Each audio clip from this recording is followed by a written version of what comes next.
சிவசிவ திருச்சிற்றம்பலம். சிவஞானியை ஏன் வணங்க வேண்டும்?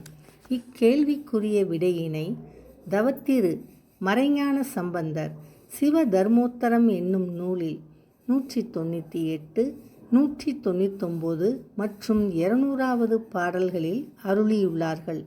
முதலில் 198வது பாடலையும் பொருளையும் காண்போம். மனத்தினால் வடிவு தன்னால் வழுக்கிய சலக்கர் தாமும் இனத்தோடும் இணங்கி வேவர் எரி நிறையத்தை எய்தி எனைத்து உலகாலம் தானும் என்று உலர்த்து ஏங்கி ஏய்ப்பர் தனக்கு அயல் உறவு இலானை தவறுவர் என்னோ தாமே. இனி இப்பாடலின் பொருளை காண்போம். மனத்தாலும் உடலாலும் சிவஞானிகளுக்கு தவறு செய்தவர்கள் முறை தவறிய அறிவிலி ஆவர். அவர்கள் செயலை தடுத்து நிறுத்தாதவர் தங்களின் இனத்தாரோடு சேர்ந்து எரியும் நரகத்தை அடைந்து வாடுவர். இவ்வாறு துன்பங்கள் அனுபவிக்கும் காலம் எப்பொழுது தீரும் என்று ஏங்குவர்.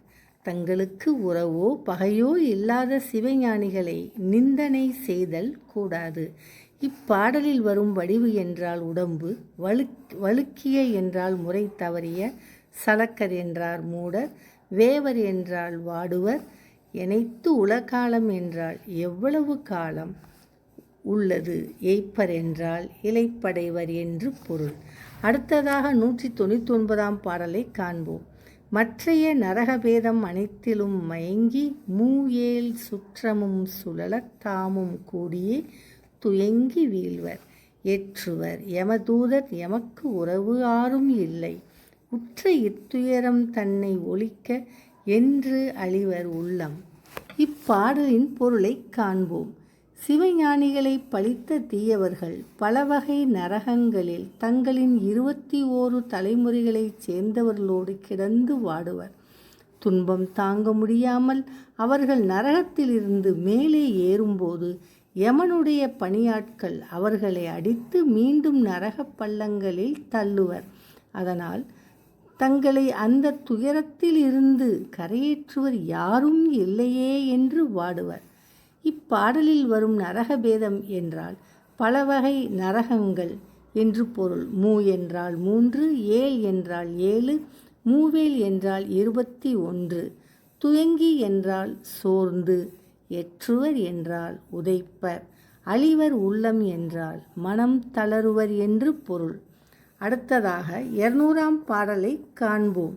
மேற்கூறிய 2 பாடல்களிலும் சிவஞானியை இகழ்ந்ததால் ஏற்படும் துன்பங்களை கூறிவிட்டு 200வது பாடலில் அவர்களை வணங்க வேண்டும் என்று தவத்திரு மறைஞான சம்பந்தர் அருளியுள்ளார். இனி பாடலை காண்போம். ஆதலால் முனிவர் தம்மை அவமதி செய்யாது அஞ்சி பூதலத்தோர்கள் பூவால் புனலினால் பரிவு பொங்க பாத பூசனையும் பண்ணி பணிந்து அவர் பணியும் செய்து நாதனே இவர்கள் என்று நாடுக உலத்து எந்நாளும் என்பதாகும். இப்பாடலின் பொருளை காண்போம். ஆதலால் உலகில் வாழ்பவர்கள் சிவஞானிகளை பழித்து பேசினால் வரும் பாவங்களுக்கு பயந்து அவர்களை சிவபிரானுக்கு ஒப்பாக மதித்து அவர்களின் திருவடிகளை நீரால் அலம்பி அவற்றின் மீது பூக்களை இட்டு 8 உறுப்புகளும் தரையில் பொருந்த வணங்க வேண்டும். வணங்கிய பின் அவர்களுக்கு தேவையான பணிவிடைகளையும் செய்ய வேண்டும். இப்பாடலில் வரும் முனிவர் என்றால் சிவஞானி என்று பொருள். அவமதி என்றால் மரியாதை குறைவு செய்தல் என்று பொருள். பூதலம் என்றால் மண்ணுலகம். பரிவு பொங்க என்றால் அன்போடு.